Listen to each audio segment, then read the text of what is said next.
John, you didn't tell me we were doing hats. It was next to me. All I've only got this mask. What is that? It's That sellotape dispenser. Yes. It's a tape dispenser. Wear that. Yes, Wear do that. them. Yes. What, this? Yeah, wear I that. need Yeah. something like Yeah, wear that. Hang on, let me turn it on. does it change your voice? It does, yeah. Basically. But it's not very good. Well, let us be the judge of that. Need to remove, yeah.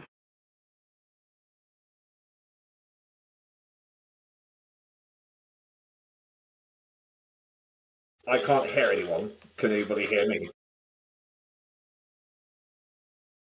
Brilliant. That's ridiculous.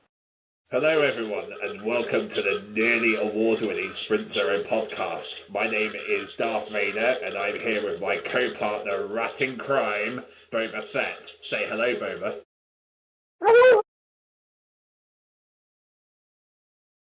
Our guest today is none other than Ulrikke Akerbæk. I've forgotten how to say it. Sorry, Mike, you did not get cut. You didn't make the cut. I knew You're not it. on the I list. knew it. I'm I sorry. knew it. Yeah, I'm not going to add you to the list. It's not happening. Ulrikke Akerbæk. Yes, John. There Our you go. guest today Mike. is none That's how other you than do it. Ulrikke Akerbæk, a Microsoft Business Applications MVP with a passion for creating beautiful and functional digital experiences. Ulrikke has a bachelor's degree in multimedia from Karlstad University and a background rooted in web development, graphical design, and user experience.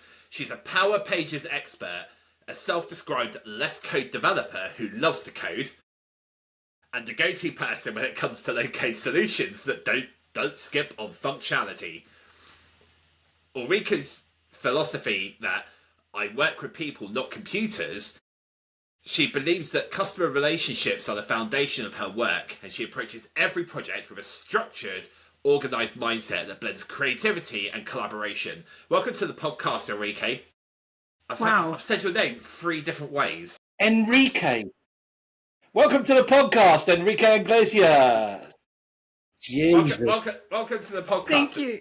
Ulrikke. Thank you, Mike and John. Thank you. I'm very good. Thank you. Thank you for a fantastic intro. Who is that? I mean, it sounds like someone really awesome. So thank you. Really Also, appreciate it. Ulrikke, I know you were a little bit late.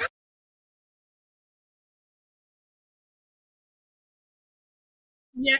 Going to spit his drink out. Yes, John. I'm sorry. You know, Yeah, I just can't completely believe speak you were my late. mind. Yeah. No, Absolutely. let me retract that. I was late because I did my usual thing where I'm working on 2 laptops. Wasn't looking at one and thought now it's lunchtime, so I'll go and have some lunch, and then realised when Mike rang me and said, "Where the hell are you?" So that means we're going to get hungry John on the podcast. No. I ate, so I went a little bit early. Oh, So okay. in my mind, I think I knew that there was a podcast recording. Anyway, let's not get into that. We'll be here for hours. My only regret is I didn't record the phone call. So, Ulrikke, welcome to the podcast. Really appreciate you taking the time in your busy schedule to speak to us. Can you tell us a little bit about your journey and how you got to where you are in the Power Platform space? Thank you, John. And it's not really, because I'm so young, you see, so it's not really that long of a story to tell. 25? I just, around-ish, you know. Just, same here, yeah. Around there somewhere. Yeah. But if you're 25, obviously. John, I'm 19. All right, so I'll beat you both with my real age then. Like I said in your intro, I did my bachelor's in Karlstad in Sweden, multimedia. I was also a freelance web developer, and I loved HTML, CSS, JavaScript, that jazz, and I made websites in PHP, which I later on in life, from real developers, learned is not really a development language. Beats me, why not? But, you know. That's where I come from. I started working off of uni at a consultant company. They taught me SharePoint, and I did SharePoint branding for, I don't know, way too many years, 5-10 years maybe. And then I went on maternity leave, and when I came back, they shipped all of SharePoint into the cloud, and every customer called me up and said, you know that master page that you turned upside down 5 years ago, can you please revert all of that, because now it's killing our SharePoint site. Our internet doesn't work because of the things you did. And after 3 of those calls, I thought, no, I'm out of here. I'm not going to do any more of this. And so I looked for a web development kind of product in the Microsoft stack, and I found Power Pages, which they just bought that same, I think it was kind of 2 or 3 months in that they bought ADX Studio. It was a website, web development product. And so that fit my skill set. And so I just dove in. Even younger back then and fearless, just grabbed it with both hands, sold it to a customer, and the rest is history, basically. See? Nice. So a friend of the show, Franco, mentions you quite a lot, and the fact that you're an epic at Power Pages. What's the draw for you for that part of the platform? Yeah, so apart from it kind of appealing to my skill set already and being front end and also being an external thing, right? An external facing thing, coming from SharePoint, which is all internally intranets and stuff like that, it was really appealing to work with something that could hit actual customers. Working with accessibility, for instance, always something close to my heart, and was really rewarding to work with a kind of a real product instead of something just internally. So that's one thing, but also that it enabled me to just go from hello world outwards. I do not know the first thing about security really, or authentication setup or something like that. So it enabled me to do just the thing that I'm good at and not having to deal with all the other things. I don't think if my life depended on it that I could get a React website up and running, get to hello world. For me, it just seems impossible at this stage. So yeah, that's kind of what was appealing. And that's why I call myself a low coder that loves to code, because I love the code from the hello world being, you have everything set up and then you create the front end, you create the thing that the humans interact with. That code I love to make and I love to do, but all the scaffolding and all the things underneath, that really should be the same and should be watertight for almost every website. I'm happy not to do that over and over and over every time. I think that's a problem that has been solved in a sense, and I'm glad that Microsoft has a product kind of have that embedded, and you start with that and then you can build on top of it what you want. Nice. So do you think Microsoft market the product well enough? Very good question. No, not at all. I think the marketing, I'm going to be shot for saying this out loud, but I think the marketing's way off. Power Pages is the most pro-codey tool in the toolbox. You cannot get anywhere with Power Pages without knowing web development. And you need to know what's in the box to be able to use it well. And I see developers coming in all the time and showing off this really great React app, companion app that they injected into Power Pages, which is a form. And they look at it and they tell me, yeah, look at what I did, isn't it neat? And I go, click, click, click, click. I just made exactly what you made, because you don't know what's in the box. If you'd known, then you would also be, hours and hours off. So it's really important to me to tell the truth about the product. And I don't know, I'm in two minds about talking about this, but just this morning or yesterday evening, there was a news article about how there's been data leakage again with Power Pages. And it is because someone did not know how to work with the product. It does not have anything to do with Power Pages, really. Because if you do it right and you know what you're doing, then you configure the security model to do what you needed to do, and you would not have to expose the data. Do you think then the low code tagline for Power Pages is inaccurate? It goes for all the products, really. The only difference between Power Pages and the other product is that it's external facing. So you end up, if you do it wrong, it has greater consequences. If you do something wrong and you expose data in a Power App, it's inherently internal and it won't make the headlines. Just because Power Pages is external, you get those headlines. you have data exposed to outsiders. So yeah, it should. And I had just had a talk with a colleague about this. It is, yeah, let people create websites and let people create apps and flows, but also talk about the Fusion team that you need around it. Just because you can make an app doesn't mean that you will make it accessible, that you'll follow your company's brand guidelines, that you make it a good user experience. You don't know enough about security. You don't know anything about access management or data modeling or architecture, information architecture. These are the things that we as experts and professionals, we know these things. And you need the citizen dev. That story is perfect, but you need to zoom out and see the whole team that is around that citizen dev for that story to work, right? I think that's missing. They're missing the village. They just focus on the hero in the middle. But I think the village, that's a good analogy. I think the village is also quite small. Like, I think if you, especially in this part of the Power Platform, like if you look at people who are leaders in the Canvas app space, which I think is probably the most popular product. There's a lot of people there. There's a lot of people that kind of specialize in Power Automate. But I think Power Pages, if I really think about who I know in the community that I would say are probably the leaders there, it's yourself, Nick Dolman, Victor Dantas and Franco Musso. That's 4. Whereas with Canvas apps, I can probably go maybe like 10, 15 maybe. So, are there maybe I've got that wrong. Maybe obviously there probably are more people, but how could you maybe get those people to kind of be more vocal about this niche? Not a niche. It's hard calling it a niche. It's not a niche project. It's niche by its externalization of the people that are at the top of their game on it, because there's only a few people. So how do we get more people into Power Pages? How do we get more people interested? Or am I barking up the wrong tree and there is quite a big... I think it's chicken and egg, really, isn't it? Because part of the problem is that Power Pages isn't inherently in every project like a Canvas app would be or a model-driven app would be. So the demand isn't as strong for Power Pages in most projects as it is for like a model-driven app. So I guess naturally people focus their attention more on those products. And also there's another element to that as well. Canvas apps are just there and you can just go and create one and just go and share it. And there's nothing really more you need to do. But Power Pages are different.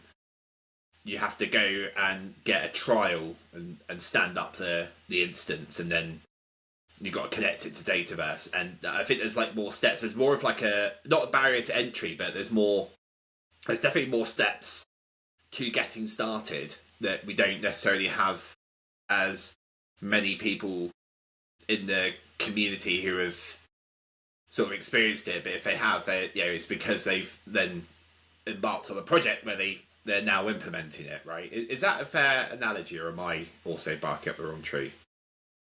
No, I think you're both right. And then just to talk about the community part first, of course, me being in the space, I could easily name 25, 30 people that I know that I look for, and that when I Google stuff, their names pop up, and I see so many up and coming stars in the Power Pages community.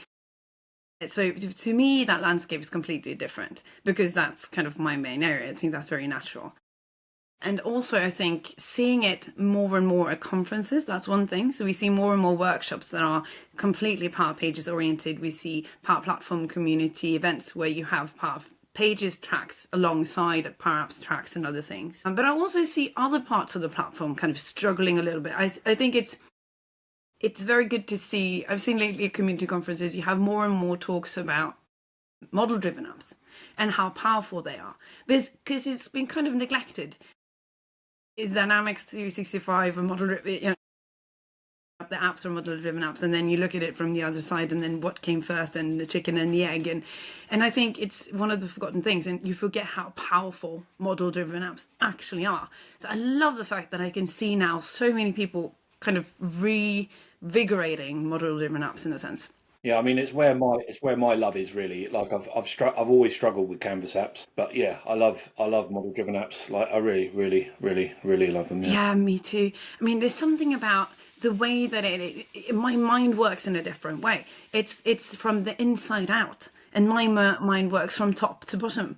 It's a mental bend I'm not used to, and every time I go into a Canvas app, I kind of have to learn it again. So I really find the same thing. So, as a like a less code developer who loves to code, what's your like secret sauce to that? So the first project that I was in was 4 years long, and we did not have the web API. It was a very immature product at that point because they just bought ADX Studio. So I had to scramble to find out what every setting did. I have been to all the small corners. I've looked under all the small pebbles in Power Pages to see if I could solve the requirement without coding, because that was always my go-to. I had to see if I can configure my way to the solution before I coded it, because I had 2 developers on my team, and back then we had to create web apps in Azure and inject those companion apps into Power Pages.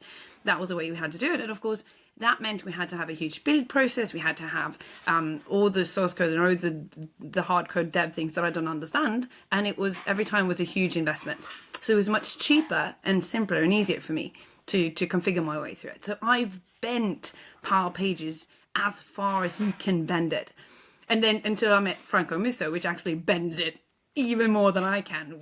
He has some nasty tricks, but it works. But yeah, so I think coming from that background, I always make sure to talk about what's in the box like I did in the beginning, because there are so many things you can do. And at this point, we have a designer studio for Power Pages, which surfaces probably 50% of what you can actually do with Power Pages. If you do not know how to navigate and understand how that model-driven app works, you are missing out, because that's where the gold lies. And I actually had a discussion last night with another ex-MVP from the community about the inline editor that we used to have and how powerful that was, and how we are missing the multilingual capabilities of Power Pages is so powerful, and is one of the biggest selling points for Power Pages overall. It's been for the last 8 years that this has been a product, and it's nowhere to be found. Even you can't see even a trace of it in the new designer. The content snippets of what it can do with that in terms of separating who can be an editor of your Power Pages site and who does the development, to have that kind of separation between user roles in a Power Pages site. We used to be able to do that, and we can't today. So if I have a Power Pages site and I have editors that will create pages, edit text, edit images, create blog articles, for instance, knowledge-based articles, stuff like that, I also have to give them access to the source code. They will be in the studio. They'll have the blue button that says edit in Visual Studio Code, and they'll open that and they'll see the source code underneath. And that is a huge problem. I worked with adoption, and I'm not sure about you guys, but whenever I work with adoption and you have people new to a product or a service or technical solution, I find that they are more afraid of making a mistake and deleting something than they are inclined to explore and try and fail. Just look They're at so GitHub. dead scared of making a mistake. Exactly. GitHub, like you do a pull request on GitHub, you feel like you're about to break the internet. Yeah. Yeah, absolutely. And people as young as us do stupid mistakes like that all the time, right? Yeah. I've turned off servers, prod servers before, and I've made all the mistakes, right? So it is, I find that there's some capabilities missing in the studio, which means that we can't really use it for all the use cases that it could be. It can't really reach its own potential because we are missing pieces of the puzzle. And those pieces used to exist, and they exist in a model-driven app to some extent.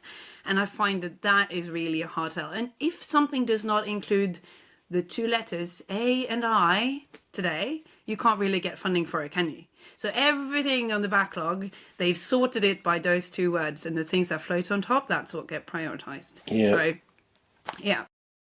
So that's kind of what, and I shouldn't be saying any of this. I should be all rah rah, drink the Kool-Aid. But to me, I work with the product every single day, and I'm sad to see how limited it is in what we can actually see through the new interface. I think when you're passionate about that product as well, that service, like you want it to be better. Yeah, it's a whole different level, right? It's frustrating when new comes out and new is only half of what old could do. And it seems to be a trend with Microsoft, especially in Power Platform as a whole.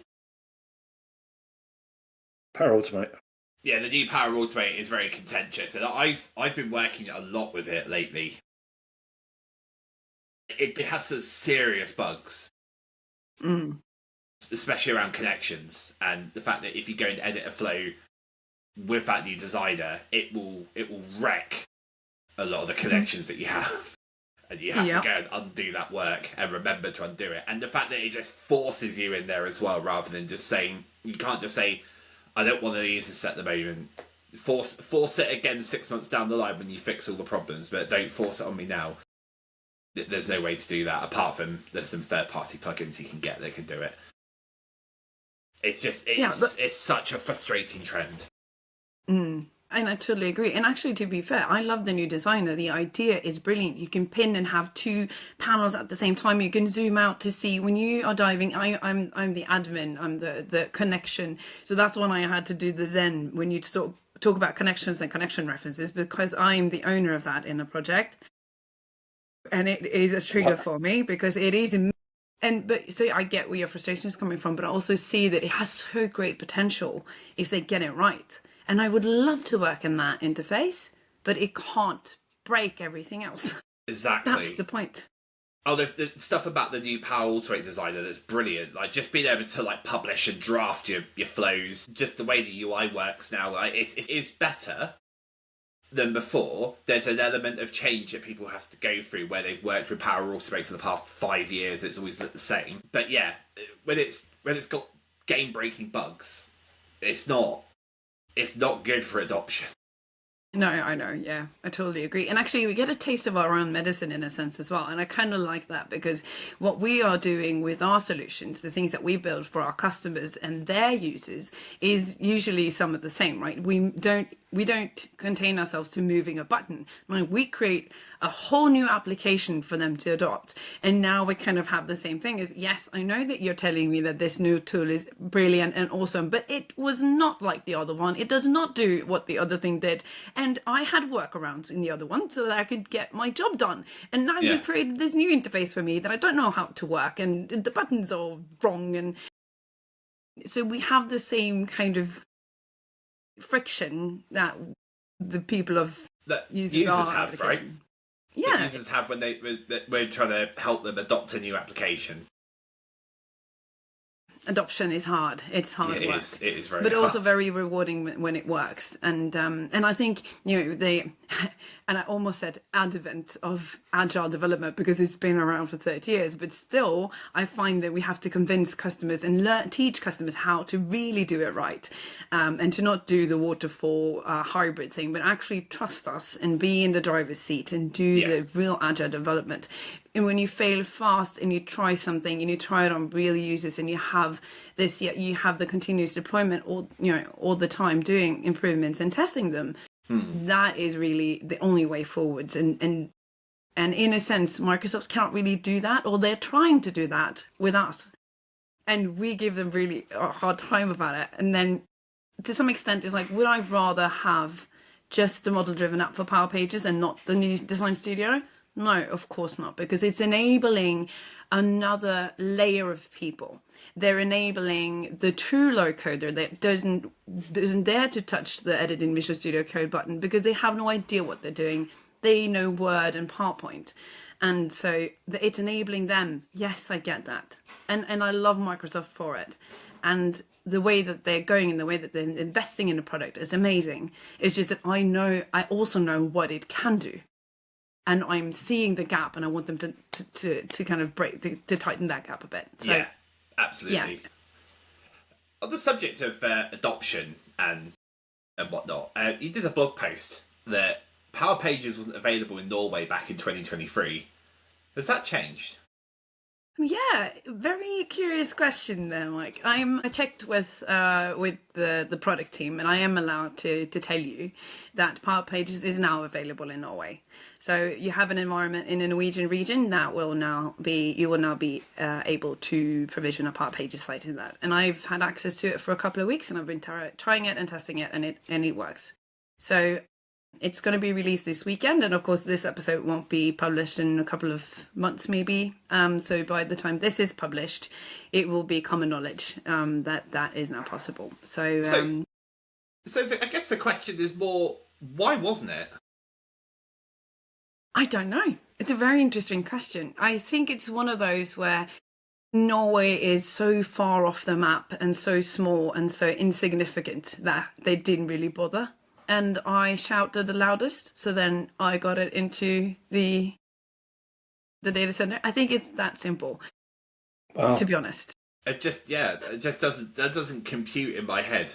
No, it doesn't. I know how that works. Because when I read that and put the questions together, I had to reread that a couple of times and actually, like, is that real? Yeah, and it's still not available in all the data centers, and it is a slow process. And when I asked why hasn't it been a priority, they say, well, do you have any customers that request it? Do you have any big monthly active users waiting to happen for us to invest in it? And I went, well, maybe, and that's actually how it's been as well. That's been the driving force. Well, because they wouldn't have invested in it otherwise, I think. Because it is about cost. It is an ROI question. Because it is a big push for them to do it. And that goes for all the other data centers. And it goes for all the other capabilities as well. You have new kind of cognitive services for co-pilots. And which languages do you need that enabled for? Every language is going to be a push, is going to be an investment. Yeah. They have to know that there's an ROI on it, and if it's not, and it's not clear to them, then they're not going to invest in it, like any other company. That's really funny about the languages and ROI, but then in the same light they talk about accessibility and making it available to as many people as possible. But what is it, only for the right price? Or but Norway's a really small country. So I'm not offended. I think it's pretty natural that it's not. But now, at the end of the day, we did have 2 customers who were begging us and telling us that we cannot use Power Pages if you don't enable this in Norwegian data centers. That's as simple as it is. And those customers were big enough for Microsoft to make the investment. And that's what I mean by shouting the loudest. We hammered them for a month. Yeah. And got it on their radar, basically. So this is just a case that you want to keep it within Norway. It just wasn't available to do that. But your workaround would be you just use another data center, right, within Europe. Like if your customer didn't have to have it in Norway, but they wanted Power Pages, you could go and use another country, and it's not. And so I presume in your case, it's in the European Union. It should be okay. Is that right? Or we're not in the European Union. We are in a kind of a half-baked system that makes us follow all the rules, but we're not really members. So it is about the Norwegian government's rule for data security, meaning that some of our institutions are by law bound to not send data outside of Norway.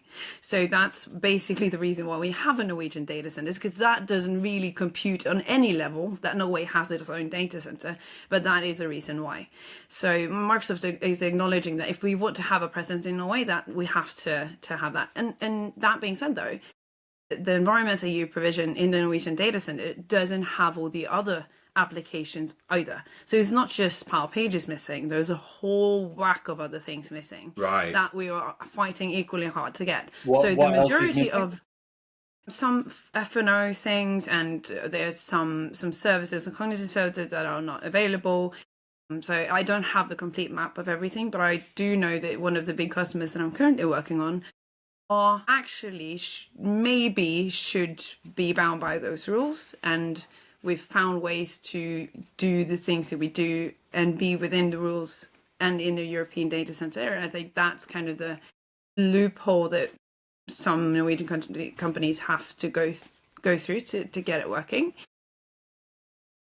So yeah, there's a bit of, because then it doesn't apply to all kinds of data, right? So you can then funnel some of the data through the Norwegian data centers, and you have something else in the other ones. And of course the rules are changing all the time as well, because it has to develop with the reality, and the reality is that people are not in Norway all the time. They are, the nature of the world is developing, and so they have to keep up. But they changed the rules. They made sure that the new Power Automate editor is in Norway, right? Sorry. The new Power Automate editor, that's in Norway, isn't it? Yeah. That we have that in Norway. That's there. And I saw, and I saw actually on the the new, where you can copy a list of data from your email or something, and then you can paste it into a side panel in Dynamics, and it figures out which rows what to fields fill in to populate in the form. Yeah, and it fills in. That is enabled in Norwegian for some reason, and I looked at, because it was 21 different languages, and Norwegian was one of them, and I thought, surely someone on the team speaks Norwegian or something. Some weird coincidence that is in there. But so for some reason. So you've been on some epic hackathons like the Arctic Cloud Developer Challenge. If you could form a dream team with three other people, and they can be fictional, non-fictional, but only three, who would you have in your hackathon team, and who would they be and why? Wow. So is that in addition to me then? Me and three more people? You're the first team member and then three others. Okay, I would have the both of you there, of course, and Chuck Norris. And then, there you go. That's all Chuck I need. Norris That's right.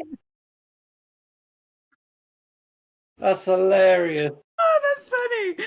I wasn't actually expecting that. I thought you were going to be like you would have more of a dilemma as to whether or not Franco or Nick would be on your team. But no, you've thrown them straight under the bus. Well done. No. Absolutely We'll make sure your not. episode goes out next week, okay? Because actually, and this is what people get wrong all the time, because I just had an argument, not an argument, but a discussion with one of the other committee members of AC/DC, not the rock band, but the hackathon. Yeah. Because he's so competitive and he thinks that everyone's there to compete. 2025 will be the 15th year that we've done that hackathon in Oslo. And it's never been about winning. It is about learning. It's about spending 3 days hitting your head against the brick wall of learning and doing something that you've never done before and getting it wrong and hitting that preview feature bug that you can't get over. And by the time you're done, you've talked to 10 different people to try to help you across the finish line. And maybe you solved it, maybe you didn't, but you learned a ton along the way and you made new friends and you've expanded your knowledge base, and you have that, that fringy knowledge profile where you have bits and pieces of stuff you really don't understand how it works, but you may be able to set it up, and then that latches onto something else, and then suddenly you have this amazingly weird fringy knowledge kind of profile. That's what the hackathon is about to me. Yeah. It's not about winning. And so to be on a team with you two, I would learn so many things and we would have so much fun. And that's what it is about. And so, I don't know, then Nick and Franco can go on another team and they can win the thing. And I can just have fun with you guys. And then Chuck Norris, of course, who will be do everything, just do the things for us. Chuck Norris can do the presentation at the end. Yeah, absolutely. Do something fun. We've hacked Teslas and we've created robots and we've brewed beer and we've had, I'm at all the IoT devices. I've had my watch hacked so many times that if I did this with my watch 3 times, it did something on the computer, then beeped here and sound there and a blip. That's what it's about. Doing things that you don't normally do. And so, and have fun with it. And of course, this year at AC/DC, we have 6 judges, which are all MVPs and hotshots in our community, and then we have an MVP team in addition. So Matt Snecker and Cookie and all of these have drawn together an MVP team who's going to participate alongside everyone else. So it's kind of crammed in all the superstars in one place. So being in the Power Platform space in Norway, and you have that weekend off, couldn't be a better place to network and get to know these superstars and get help with the things that you're stuck at. Yeah. So, yeah. Where is it this year? Or next year, sorry. Yeah, it's always in Oslo. We are at the Soria Moria Hotel. So we And that is by design, because we want to be somewhere remote where people won't go off to the bar or something at night, because we do have a bar at the hotel and there's a spa and everything, but we want to keep people there. And it creates a really intimate space. So we have 50, 60, maybe 70 people in one big room. It smells like old school developers smell like. I've been and to it's enough very, LAN parties to know that smell well. it's LAN party, that's It's what it LAN is. party smell, yeah. Enough. Yeah. It smells. LAN parties It's stank. a Red Bull smell. Red Bull sweat And odor fear. and sweat and fear, yes, absolutely. And lots of beer, lots of drink, lots of fun. And people just work day and night, and it's that kind of, there's a special atmosphere that I don't get anywhere else but AC/DC. I can't put my finger on it there. It is, I think it's one of those when you go through something together and you stayed up all night, and it creates a really special atmosphere, I find. I absolutely love it. I can't wait. So, John, do you know what time it is? Time for you to bring up that picture of Uncomfortable Corner, I reckon. It's time for Uncomfortable Corner. Woo! Do you have a picture? Uncomfortable corner. Budget. Budget. Nothing spent here. all done in 0 PowerPoint. pence. All done in PowerPoint, not even on a Canvas app, that was PowerPoint. So, Ulrikke, when was As the you last tell. time you felt uncomfortable, whether that was in or out of work? Explain how you felt, how you managed to get through it, and what did you... It's such a hard question. And I love that, I've listened to so many of your episodes, and it's funny how you get people to talk about the same things from different angles. I know, 42 guests all talking about the same thing, right? Imposter syndrome. And I love Neil kind of, I don't have it. I don't understand it. I love that. So, what imposter syndrome? Bollocks! What? Yeah. I love you, Neil. No, I love you, Neil. Absolutely. Love you, With or Neil. without imposter I mean, syndrome. I do believe that. Yeah, me too. It makes Yeah, sense. I can see Yeah. that he doesn't. Yeah. But it surprised me that he's that uncomfortable with uncomfortable conversations. But yeah, so I love the thing that you talked about with how we kind of fulfill each other. You have to find someone who's good at what you are bad at, so that you're a total package. I think that's a very good strategy. Yeah. So when you sent me that question ages and ages and ages ago, the thing that came to mind was doing a presentation that I wasn't really prepared for. It's not about imposter syndrome. It's more about the voice in your head that's giving you shit for things that you do or do not do. And that inner voice had a field day with me after one of the presentations that I did. I was not really well prepared. It was a session that I'd done a couple of times before. So I just, in PowerPoint, just dragged all the slides into the new template that I was given, did not take the time to go fully through it. So all my animations were lost, or half of the pictures were not there. The flow was completely ruined. And I didn't prep like I should have. And also it was late in the day. I was a bit pooped, so didn't have the best energy. And I was really just looking forward to getting out of there. It was a kind of a half-filled room, so I wasn't really feeling that it was important. And also I had people in the room that made me, that I got starstruck by. So that also added to the whole, it's kind of setting me off a bit. So I lost my footing completely, and I did not feel a vibe. I did not connect with the audience. I didn't present it well. I said things that wasn't right. I was feeling like Donald Trump said things that wasn't true. But you didn't say injecting bleach into your skin, did you? I drank some bleach. Jesus. We've gone political. You Norwegians definitely do things different. Because that's how you cure COVID, isn't it? No. So actually, I came out of that and I didn't feel good. And I also made a promise for myself that if I'm going to do this, I'm going to do this right, and I'm going to be in this for the right reasons. But it is very uncomfortable when public speaking is weird, because I've never had, kind of like Neil, imposter syndrome doesn't really kick in that sense. When I'm on stage, I usually have a good time. I get nervous to 2 to 3 minutes or seconds before I hit the button and say hello to everyone, but then that vanishes and I'm just absolutely enjoying myself up there. But those times when I'm not, it's because I haven't put in the work that I need to do. So I made a promise to myself that if I'm going to continue to be a public speaker, I need to up my game and I need to make sure that I do things properly and that I'm well prepared. And it's all about that inner voice, essentially, just to not give that any reason to give me any grief. And that's kind of that's my whole life, really. Yeah, I try to mute that voice as much as possible. But yeah, so that's kind of my story. It's interesting what you say about you're quite comfortable with getting up on stage and talking in front of people, but there's like a couple of minutes before where you're like, oh shit, and then eventually you just do it and it's fine. And then some people, and I'm one of those, that like a month before my speaking engagement, I'm shitting myself like for that whole time. Yeah. I think some people are just, I don't like saying it, some people I think are just born to do public speaking, and other people, they need to really build their confidence up and really build up to it. So I think it's a thing that sort of takes all sorts, doesn't it? And everyone approaches it differently. I think I struggle with the prep. Yeah. Like, as soon as I know that it's kind of good to go, then I'm okay.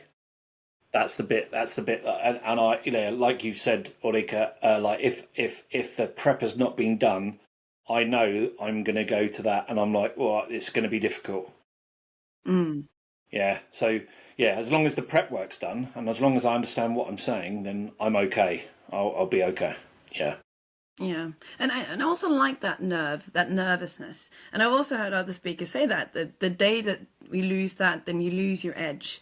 And it's kind of part of what makes you a better speaker in a sense. When you have that little nervousness, it kind of makes you up your game in a sense. So, we talked about, I don't know if you've heard of, I don't know if you know who Natty Turtledove is. Yeah. I get. Yeah. So he on his podcast episode with us, we talked about the difference between adrenaline and anxiety, and how they're very similar, how they are very similar feelings internally. But if you can differentiate between the two, the chances are most of the time, especially when you're about to go on stage, that's actually adrenaline, not anxiety, and you can capitalize on that. Yeah. That sounds right. That sounds exactly right. Anxiety is worrying about things that haven't really come to pass yet, isn't it? It's that inner voice taking over and making you anxious about something that hasn't really happened yet. Yeah. It's hard. I do get that as well sometimes, but not with public speaking usually. Nice. Well, Ulrikke, thank you very much for coming on the podcast today. I really appreciate it. Links to we really appreciate it. Yes, we. Thank you. Oh, no. It's just sorry I was late at the beginning. Apologies again. Thank you very much. Links to your LinkedIn and websites, including the Power Platform Boost podcast, where other podcasts are available, apart from, just come back to this one. I know. Will be in the show notes. Any other links to resources mentioned in this episode will be there too. Music today was provided by our good friend Ken Like Fit, and you can find his music on Spotify, the link to which you can find the episode show notes. Additional music used in this episode is credited there too. Be sure to subscribe to this podcast so you don't miss the next episode, and we would really appreciate it if you gave us a follow on LinkedIn. And if you're enjoying the podcast, please give us a review on your chosen podcast platform. Thank you very much. This has been Sprint Zero. We've been Mike Gowland. Say goodbye, Mike. Bye, Mike. And Ulrikke Akerbæk. Say goodbye, Ulrikke. Goodbye, Ulrikke. And I'm John, and I will see you on the next episode of Sprint Zero. Love you, John. Thank you so much. Love you, Mike. Love you, Ulrikke. Love you, Ulrikke. Love you, Mike. Love you, John. Love you, Mike. Love you, everyone. Thank you so much for having me. It was a blast to come on your podcast. Nice. No problem. Bye-bye.